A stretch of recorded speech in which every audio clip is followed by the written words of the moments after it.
Plans to close 20 schools were abandoned last year after a massive backlash. After a review into the process, some may have gained a reprieve, but others probably won't have. How many schools and where they are is yet to be revealed, but it has gone to Cabinet. So what's it like to lose your school?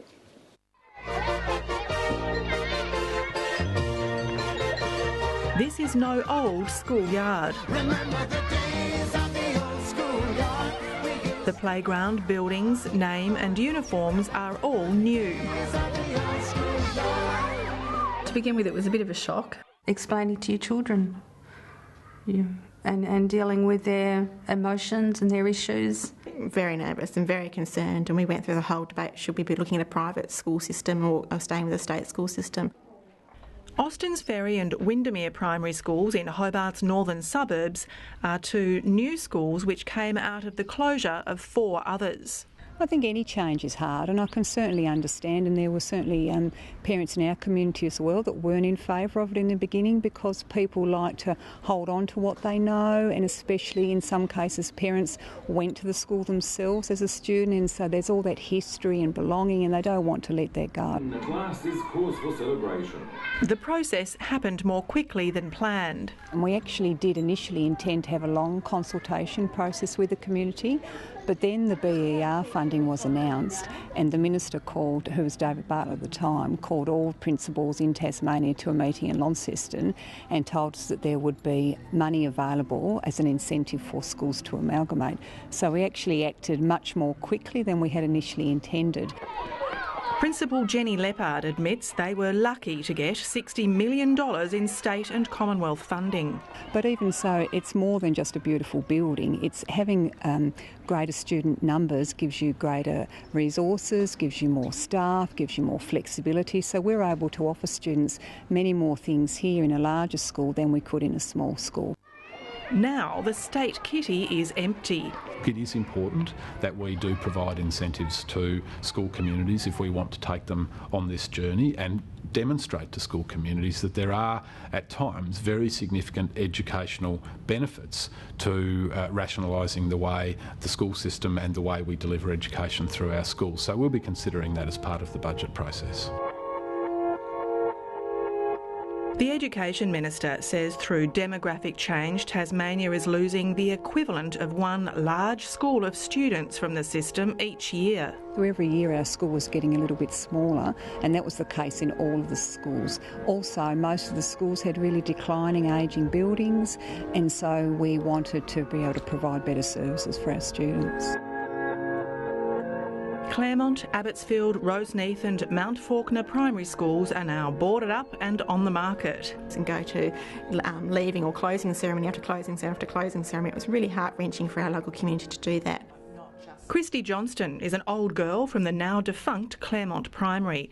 With 2 young children about to start school, Claremont was a known quantity. We were in a situation where we had a completely unknown. We could go to the local private school, or we had to choose from local 2 new schools that didn't have a history or didn't have a reputation, I suppose. So it was quite a difficult choice to make. Ms Johnston is happy with her children's new school and says they're reaping the benefits of a larger population. In terms of the range of activities we can offer our students, they're a lot greater, so we can actually field a football team now and actually have a full football team or a full hockey team or a full netball team, whereas the smaller communities just couldn't do those. With an expanded curriculum, specialist teachers and the latest technology, Ms Leppard says they're already seeing improved education results. Our early outcomes that we achieved last year are very, very positive. So, for example, with our NAPLAN results last year, our Year 3 students actually achieved above similar schools in all areas, and in persuasive writing they actually achieved higher than the national average. So we're very proud of that. So certainly that's a really great outcome and better than we had previously at our 4 separate schools. The principal of Austins Ferry, Sharon Gill, says it's vital not to underestimate the emotional attachment many in the community have to their school. I don't know that we ever made a mistake around that, but at times we may have been surprised at how people really felt about their schools. So would you embrace the prospect of going through it all again? I probably have done my turn.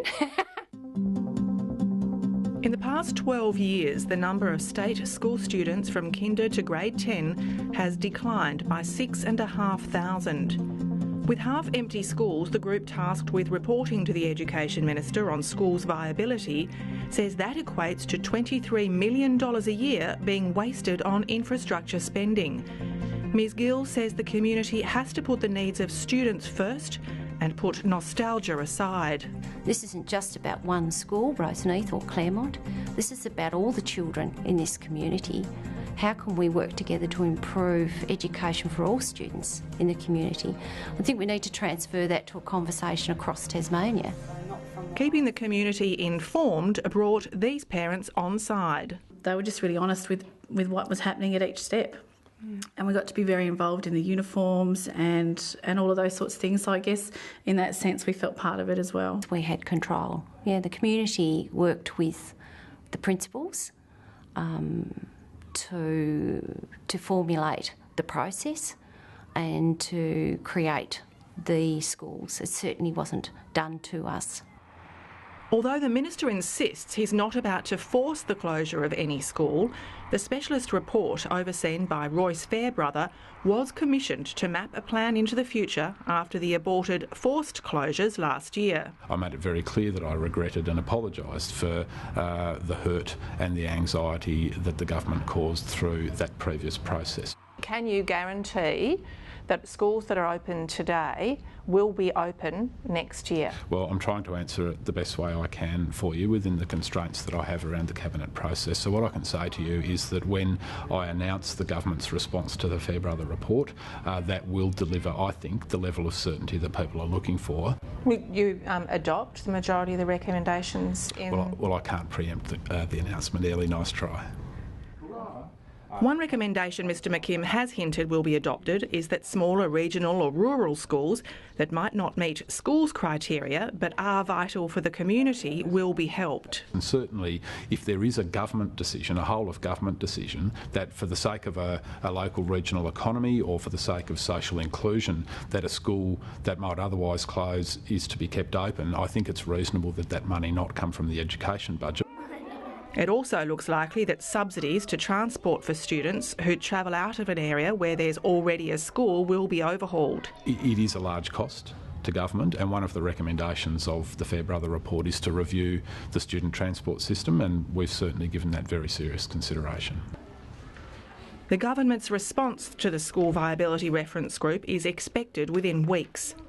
In the meantime, parents at schools who have been through the process admit it was tough, but advise parents who may be about to go through the same thing to focus on what's best for their children. Don't be afraid to ask a question. Ultimately, it's your child that's going to these new schools or moving on, and if you're not informed, then you can't pass on that information to your children and make your children feel comfortable and welcome at these new places. It's really easy to focus on the negatives and the downside as we see it sometimes, but I think there are so many positives that can come out of it, particularly for our students, our kids, and that's what it's really about. It's about them.